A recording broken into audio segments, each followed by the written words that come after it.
안녕하세요. 동영상 5분만 조창훈입니다.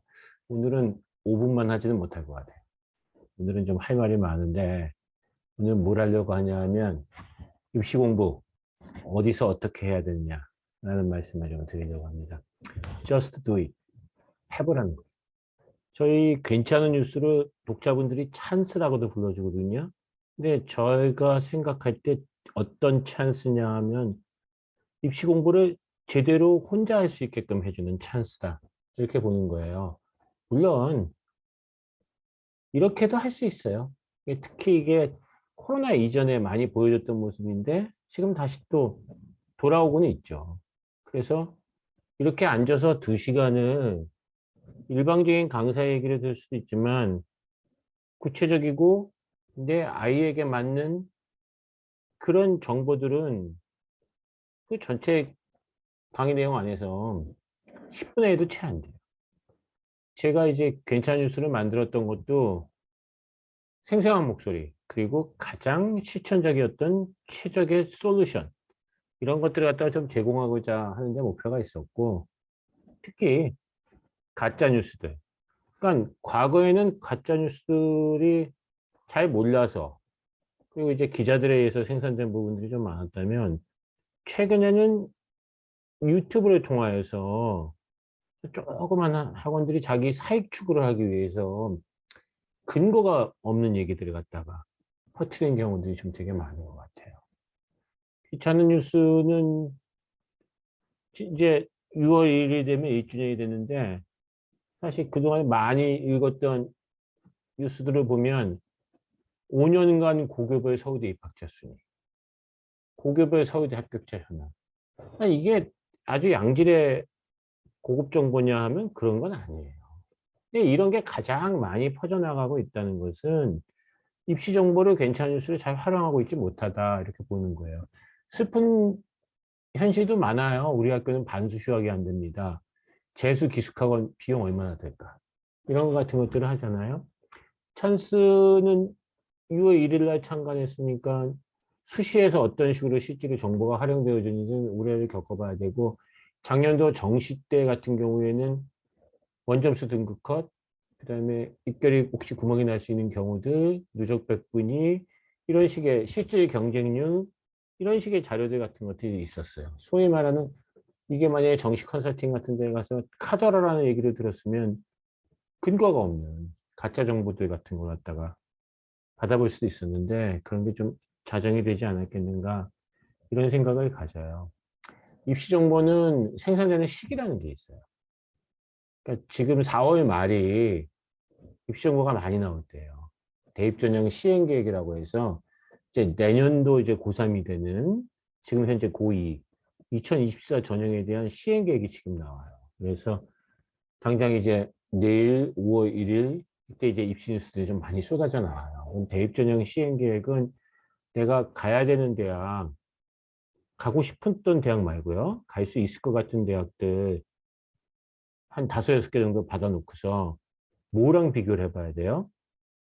2023 요강, 2023 요강이 이제 5월 달에 나와요. 그러니까 대입 전형 시행 계획이 나오고 요강이 나오는 게 거의 비슷한 시기죠. 그래서 23 대비해서 24가 어떻게 변했냐, 그리고 또 22 대비해서 23이 어떻게 변했냐, 이렇게 또 비교를 해 보셔야 돼요. 입시가 어렵다라고 얘기하는 것은 올해 요강을 알고 있다고 해서, 그리고 올해 대입 전형 시행 계획을 알고 있다고 해서 그게 끝은 아니거든요. 모집 인원이 어떻게 변하고, 전형 방법이 어떻게 변하고, 학령 인구 숫자가 또 얼마나 되고, 이런 것들을 갖고서 상대적인 비교를 해야 되는 부분들이 있거든요. 그런 게 좀 어려워서 그래요. 학년별 학생 수는 8월 말에 교육통계 서비스에서 나오는데, 그거는 뭐 괜찮은 뉴스를 통해서 보시면 되는 상황이다, 이렇게 보셔야 될 것 같아요.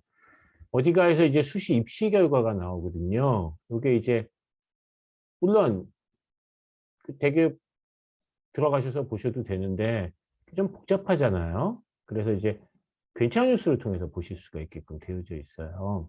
괜찮은 뉴스에 모바일 버전 들어가 보시면 가운데 좀 밑에 보시면 대학 입시 복잡하지 않아요가 나오거든요. 딱 클릭해서 들어가시면 어디가에 이제 입시 결과가 나올 수 있게끔 그렇게 만들어져 있어요. 이게 뭐 모바일 버전이 아니고 PC 버전이라고 할 때도 여기 있네요. 이거 누르시면 이렇게 넘어가게 돼 있어요. 그 위에는 뭐가 있죠? 아, 퍼스트 클래스 밴드. 밴드가 이렇게 호환이 되게끔. 제가 이제 그러니까 일하기 쉽게끔 이걸 만들어 놓은 거죠. 그렇게 보셔야 될 것 같아요. 그래서 그 어디가를 통해서 어디가 자료는 정시 입시 결과는 의미가 없어요. 평균 100분이라니까. 수시 입시 결과는 아주 중요해요. 그다음에 이제 대학 알림이에서는 고교 유형별로 어떻게 합격했는지 또 지역별로 어떻게 됐는지인데 그거는 조금 더 이제 깊숙하게 알고 싶으면 대학 알림이 가서 직접 확인하실 수 있는 방법도 있고요. 보통 이게 괜찮은 뉴스에 나와요. 그래서 입학사정관 관련된 자료들도 마찬가지로 이제 괜찮은 뉴스에 나와요. 그러니까 계속 괜찮은 뉴스 자랑하는 것 같네요. 뭐 그렇긴 하지만 어쨌든 찬스를 통하여서 어디서 어떻게 공부를 갖다가 할 수 있을 것이다. 이렇게 생각을 하는 건데요. 꼭 그것만 봐서 전부 다 할 수는 없잖아요. 그리고 또 제가 하는 말이 잘 이해가 안 되게 좀 어렵게 얘기할 수도 있잖아요. 그럼 그럴 때는 이제 좀 다른 밴드들을 같이 찾아보시는 방법도 있겠죠. 그래서 이제 제가 볼 때는 뭐 퍼스트 클래스 밴드가 좋지만 뭐 이투스 밴드라든지 통통통 밴드, 그다음에 이제 대전지점 회장하셨던 김태균 선생님 밴드, 착한 입시 상담소, 요 정도가 이제 한 빅5가 되는 것 같아요. 그 다음에는 이제 교육청들이 밴드 나온 게 있어요. 부산, 충남, 충북, 광주, 전북인데 저는 빅골 트리를 제일 많이 보기는 해요. 그래서 이제 교육청 자료들은 근데 교육청 자료들은 이제 결과적으로는 교육청에 또 다 나오는 자료들이긴 해요. 그렇게 봐야 될 것 같고 대형 기관은 이제 이투스 말고는 이제 진학사, 종로, UA 등이 있는데 셋은 좀 비슷한 성격들이 있는데 과거만큼 좀 활성화되지는 않고 있다. 그런 약점이 있는 것 같아요. 유튜브는 웬만해서 보지 마시라라고 말씀을 드리고 싶은데 그래도 또 그렇게 또 시청각을 또 좋아하시는 분들도 있잖아요. 그리고 또 근데 우리가 입시 공부할 때 설명회 가는 거랑 유튜브를 듣는 거랑 어느 게 더 좋냐라고 하면 유튜브 듣는 게 좋죠. 그때 가장 제일 먼저 들어보셔야 될 건 서울특별시 교육청 서교연이라고 부르는 데과 그다음에 이제 뭐 부산광역시 여기도 마찬가지로 시립대학교에 계셨던 이성준 사정관이 옮겨가셨기 때문에 비교적 전문가적인 시각이 잘 나와요. 그다음에 이제 대학 어디가 대구, 인천, 교육과정평가원. 뭐 사실 요 정도 유튜브 보시면 되지 않을까 싶고 이것도 유튜브로 들으셔도 되는데 혹시 뭐 찬스나 제 밴드 이용하셔도 뭐 큰 차이는 없는 것 같아요. UA랑 UA에서 역시 위탁해서 운영하는 동대문 진학상담센터. 이쪽이 지금 UA는 결국은 밴드보다는 이쪽 유튜브로 좀 많이 나오는 것 같아요. 그 다음에 이제 이투스는 밴드에서도 하고 있고 그거 다시 또 이투스 평가연구소에서도 다시 유튜브를 하고 있고 경기도 교육청 그런 것도 있겠습니다. 아까 그 얘기했던 진학사, 종로학원, 그다음에 교육 대기자 TV라고 하는 게 대신 질문한다는 건데 여기 거 정도도 좀 괜찮게 볼 만한 것 같아요. 고입에서 일부들. 그다음에 대입에서도 조금. 우리 괜찮은 뉴스에도 PHD를 합류했죠? 최영덕 원장의 일거양득, 그다음에 분당 수의학원. 이 정도까지 아니겠는가? 이상의 유튜브에 대해서는 굉장히 좀 부담스러워요. 그러니까 근거가 좀 부족하고 일관성이 좀 없고 저 뇌피셜이 좀 너무 많이 들어갔고 그런 내용들이 좀 있지 않나라는 생각이 좀 들었어요. 블로그하고 뉴스 쪽에서는 신문 쪽에서는 이제 괜찮은 뉴스 말고는 이제 베리타스 알파, 그다음에 이제 대학저널, 그다음에 이제 UNN이라고 해갖고 그 한국대학교육신문이라고 있어요. 이쪽도 사실은 요즘 좋은 내용들이 많이 나오고 있어요. 그래서 이제 뭐 한국대학신문 같은데 보실 수 있을 것 같아요.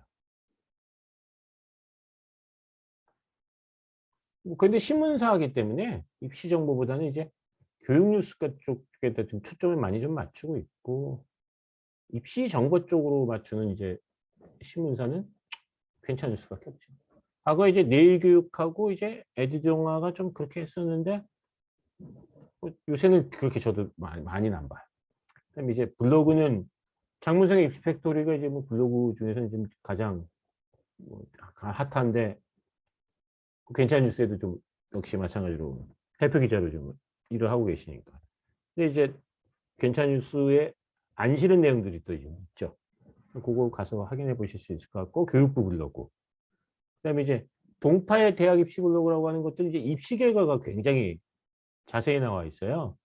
그래서 이제 그런 면에서 이제 좀 장점이 있죠. 그러니까 입시 결과를 받아볼 때 대기업을 가는 방식도 있지만 정리가 되게 잘 돼 있으니까 동파의 대학 입시로 들어가서 보실 수 있는 방법도 있다. 이렇게 봐야 될 것 같아요. 예를 들자면 이런 거죠. 동파의 대학 입시에서 딱 들어가 보시면 이렇게 입시 결과만 쭉 돼 있으니까 찾아서 보기 좀 쉽겠죠. 뭐 그 정도가 이제 블로그하고 뉴스 쪽에서는 다룰 수 있는 거 아니겠는가 그런 생각이 들어요. 대입 통계를 제대로 해석하지 못하면 본인이 의도하지 않게끔 가짜 뉴스가 되는 경우들이 있어요. 예를 들자면 올해 대입 수시 비중은 역대 최고인 79%예요. 그래서 아직도 수시가 중요하다 이렇게 얘기하면 이건 사실 거짓말이에요. 무슨 소리냐 하면 지금 지방대학들이 정시에서 모집하는 게 되게 무서우니까 수시 비율을 과도하게 올려놓고 안 되면 정시를 이월하겠다 이렇게 하는 거거든요. 그러니까 수시의 전성기는 사실 2021년도로 정점을 찍었어요. 그래서 그때 당시에는 보시면 2021년도에는 수능 모집은 15,000명, 학종은 22,000명, 그래서 한 7,000명 정도 학종이 많았었어요. 이제 2022년도에는 정시가 조금 늘었죠. 800명이 정도 많아졌고, 이제 2023 올해 고3 때는 정시는 2만 명, 학종은 17,000명이에요. 학종이 한 5,000명 줄었고, 정시가 한 2만 명 늘었죠. 그리고 이제 교과가 한 2,000명 늘었고. 그래서 아전인수, 국가과세 그런 거 할 수 있는 거 되게 많아요. 그러니까 그런 거 좀 조심하셔야 되지 않을까라는 생각이 들어져요. 입시 결과가 해마다 다 다르게 나오는 이유는 가장 근본적으로 학령 인구의 차이가 있어요. 그러니까 작년도보다 올해는 학령 인구 차이가 그렇게 크지가 않아요. 근데 이제 2024 내년도에는 굉장히 인원이 줄어들어요. 근데 지금 중3이 이제 대학을 갈 때는 엄청나게 많이 늘어나죠. 2007년생 황금돼지 때라고. 그러니까 2025 입시 결과 갖고 적용을 하면 어렵죠. 그러니까 내년도에는 2023 입시 결과보다는 조금 낙관적인 상태로 볼 수가 있는 상황이 되겠죠. 올해는 자연계열은 작년도보다는 조금 낙관적으로 볼 수 있는 부분들이 있을 거예요. 왜냐하면 정시를 좀 더 많이 갈 수 있다는 걸 알 수 있게 되니까요. 그다음에 입시 결과로 발표되는 평균은 고교 유형별 비중이 얼마나 되는지를 갖고서 좀 봐야 될 것 같아요. 그래서 한 60% 정도 선발한다. 이렇게 되면 평균 등급에서 한 0.3 정도 떨어뜨리면 일반고 정도 된다. 이렇게 보셔야 될 것 같아요. 근데 뭐 한 50%도 채 안 된다. 그렇게 되면 한 0.6 정도 떨어뜨려야 돼요. 그러니까 그 비율을 놓고 봐야 되는데 지금 뭐 15개 대학 쪽에서 놓고 보면 비중이 이제 일반고 비중이 높은 데는 외대랑 숙대인데 외대는 자연계열이 들어가서 그래요. 그럼 그걸 빼놓고 나면 숙대랑 이대가 좀 일반고 비중이 많은 편이고 그다음이 이제 경희대예요. 경희대학교는 입시 결과 해석할 때 경희대랑 시립대는 꼭 보셔야 돼요. 왜 그러냐 하면 이게 어떻게 본다고 했었죠 아까? 뭐 경희대학교 입학처에 들어가서 보셔도 되고 그렇죠? 그다음에 괜찮은 뉴스 들어가서 보셔도 되고 이렇게 들어가서 보셔도 되는데 경희대학교 입시 결과는 꼭 봐야 된다는 게 왜 그러냐 하면 이게 이제 삼포도가 나오기 때문에 그래요. 삼포도라는 건 뭐냐 하면 이거 이제 삼포도라고 해요. 그러니까 국어국문학과가 2.5등급이 합격자 평균 등급이에요. 근데 2.5등급은 어때요? 붙은 사람이 거의 없어요. 그러니까 어떻게 붙죠? 일반고, 특목고, 특목고 B, 특목고 A, 자사고, 외고 이런 식으로 되죠. 그러니까 영문과도 그렇죠. 영문과대학교도 마찬가지로 2.9라고 하는데 2.9에는 한 명도 안 붙었잖아요. 그러니까 대체적으로 이거는 일반고 기준 놓고 평균 등급 보면 한 2등급 정도 될 거고 특목고들끼리만 모아놓고 생각을 해보면 한 4등급 정도면 될 것 같고 이렇게 돼야 되지 않겠어요? 그래서 특히 입시 기간을 놓고 볼 때 어떻게 보자고 했죠? 추이를 좀 보자고 했어요. 그러니까 19년도에는 20년도에는 21년도에. 우리가 블라인드가 된 거는 이제 21년도부터예요. 그렇게 되니까 이제 블라인드가 되니까 일반과 좀 더 늘었다? 그렇게 볼 수 있는 부분도 있고, 경제과 같은 경우는 어떻게 됐다? 오히려 더 줄었다. 이렇게 볼 수 있는 자리도 있고. 왜 그렇죠?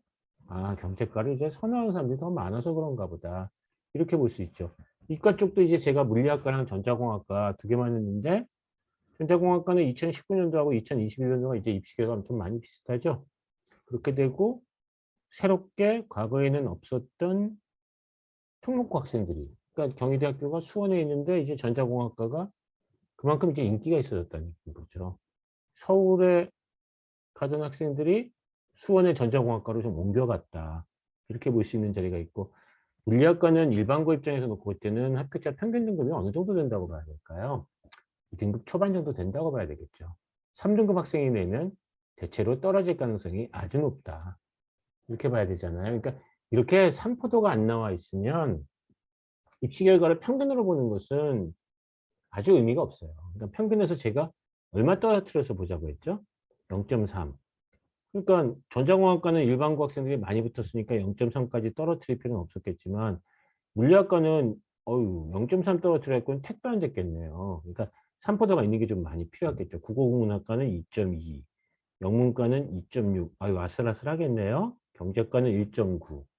그러니까 합격자가 한 60% 정도 되면 한 0.3 정도 떨어뜨려서 보면 되는데, 그것도 또 학과별의 특성에 따라서 다 달라요. 그러면 경희대학교가 시립대학교보다는 조금 더 선호되는 학교겠죠. 그럼 이제 시립대학교는 어떤 자료가 나오냐 하면 일반 고등학교의 합격자 평균 등급, 유형별로가 나오잖아요. 그렇게 되니까 시립대학교의 인문계열들은 2021년도에는 2.24 정도였었어요. 2022년도에는 2.30 정도 됐었어요. 시립대학교의 자연계열은 2021년도에 2.27, 2022년도에 2.29예요. 크게 차이가 안 났죠. 교과 전형이 생겼다고 하지만 학종이 줄어들었기 때문에 작년도 입시 결과가 재작년도보다 그게 특별히 더 좋게 되고 이렇게 되지는 어려웠던 거였었어요. 그러니까 아, 내가 한 2.2등급 정도 돼야지 시립대학교를 붙겠구나라고 생각을 한다면, 그러면 경희대학교는 그거보다 살짝 과에 따라서 다르겠죠. 경희대학교는 자연은 수원에 있으니까 비슷하거나 약간 못하는 경우도 있고 약간 더 좋은 경우도 있을 테니까요. 그러니까 그런 식으로 경희대학교랑 시립대학교를 같이 비교를 해보면 내 지원 포트폴리오 짜는데 되게 도움이 돼요. 원서가 6장을 쓰잖아요. 그러니까 어떤 학생이 연대를 가는 학생이 나고 치자고요. 그러면 연고, 성서, 한중. 경희대학교가 필요가 없겠죠. 그러니까 그렇다는 뜻은 뭐냐면 이 친구가 등급이 2등급 안쪽이라는 얘기예요. 근데 그렇다면 내가 한 2.3, 2.4가 되면 어떻게 되겠어요? 첫 출발의 자리가 경희대학교 시립대학교가 되겠죠. 내가 2.1이라면 어떻게 되겠어요? 앞뒤로 갈 때가 경희대학교가 되겠죠. 그러니까 경희대학교 시립대학교의 입시 결과는 그런 면에서 놓고 봤을 때는 굉장히 참고할 만한 자료가 될 거고요. 이 자료들이 특히 산포도가 있고 고교 유형별의 평균이 있기 때문에 그런 의미에서도 더 좋다 이렇게 보는 거예요. 그러니까 특목고는 굉장히 우대한다 이런 생각이 사실 좀 들잖아요. 그러니까 부당하다는 생각이 들기도 하는 부분도 있는데, 또 특목고에 다니는 학생들 입장에서는 우리가 내신 따기가 되게 어렵다라고 얘기하는 부분들이 있잖아요. 그게 이제 평균과 표준 편차예요. 표준 편차가 이쪽은 10점 미만으로 들어오기도 하고 이쪽은 표준 편차가 20점 밖으로 벌어지기도 하고. 그러니까 표준 편차가 7점, 8점일 때 3등급 정도 나오는 거는 표준 편차가 20이 넘었을 때 1등급, 2등급 나오는 건 비슷할 수도 있겠죠. 그러니까 특목고라고 하는데도 표준 편차가 굉장히 많이 벌어지면 좀 불이익을 입고, 일반고라고 해도 표준 편차가 굉장히 적은, 그러니까 내신 압력을 굉장히 많이 받는 학교라고 하면 조금 더 평가할 때 후하게 받는 것도 있고 차이가 있다고 보셔야 될 것 같아요. 이제 내년도부터는 방과 활동, 그다음에 자유동아리, 청소년, 원래 그동안도 안 해오던 소논문, 개인 봉사, 수상 경력, 독서 활동 이런 게 다 이제 반영이 안 돼요. 근데 이제 많이들 그런 얘기들 하잖아요. 뭐 녹여서 쓴다. 그거 다 거짓말이에요. 녹여서 못 써요. 뭘 녹여서 써요. 그러니까 독서 활동을 세특에 반영한다? 세특에 쓸 수 있다? 독서를 배웠던 내용과 교과서의 내용을 연결시켜서 세특에 쓸 수 있겠지. 세부능력 특기 사항이라고 하는 것은 교과 활동에서 이루어졌던 거에 대한 얘기라는 거지 자기가 집에서 읽었던 책을 쓰는 게 아니잖아요. 그러니까 대체로 그렇게 말하는 사람들도 두 가지 중에 하나예요. 모르거나 악의적이다는 거예요. 그러니까 그런 사람들이 좀 너무 많다. 이런 부분들은 좀 있는 것 같아요. 모의고사 등급을 바탕으로 해서 정시 지원과 수시 지원의 밸런스를 맞춰야 되는데 아무래도 자연 계열은 교차 지원이 있고 통합 수학에 대해서 혜택이 있기 때문에 정시와 수시의 균형을 맞춰서 좀 지원할 수 있는 부분들이 있고요. 문과 쪽은 지금 사실 작년도만 놓고 보면 1등급 내에서 문과생들끼리만 놓고 보면 1%도 안 나왔어요. 2등급까지가 4%니까 2등급이 1등급인 거였거든요. 근데 이제 자연 쪽으로 확통 쪽으로 놓고 보자면 미적 쪽으로 놓고 보자면 2등급 맞는 게 과거로 따지면 한 3등급 맞았던 사람들이 됐었어요. 그러니까 교차가 많이 될 수밖에 없는 상황이에요. 성균관대학교처럼 뭐 표점을 갖다가 좀 차등을 준다든지 지금 뭐 사탐을 갖다가 응시를 갖다가 제한을 두고 이러지는 않잖아요. 그런 상황이 되기 때문에 정시를 염두에 두면서 수시 지원 포트폴리오를 짤 수 있는 건 자연계열이었어요. 그리고 아무래도 수시 안에서 먼저 찾아봐야 되는 것은 인문계열이다. 이렇게 보셔야 될 것 같아요. 앞쪽에서 혼자 공부하는 거에 대한 얘기들 좀 했다가 뒤에는 제가 바로 이제 입시 얘기를 했는데 어렵게 생각할 수 있는 부분도 있을 거예요. 그럼 어떻게 해야 된다는 얘기예요. Just do it. 공부를 해보세요. 공부를 하고 공부를 해서 내가 점점 지식을 쌓아보세요. 그러면 저하고 대화를 할 때도 더 깊이 있게 더 다른 각도에서의 질문을 할 수 있을 거예요. 괜찮은 뉴스를 보고 퍼스트 클래스 밴드를 보고 기타 다른 입시 정보들을 본 다음에 저랑 더 자녀의 진학 입시와 관련돼서 깊이 있는 대화를 나눌 수 있는 그럴 때 만나볼 수 있으면 더 좋을 것 같습니다. 오늘은 되게 길었어요. 5분만이라고 해서 5분 만에 할 수가 없었습니다. 5분만 9회 마치겠습니다. 고맙습니다.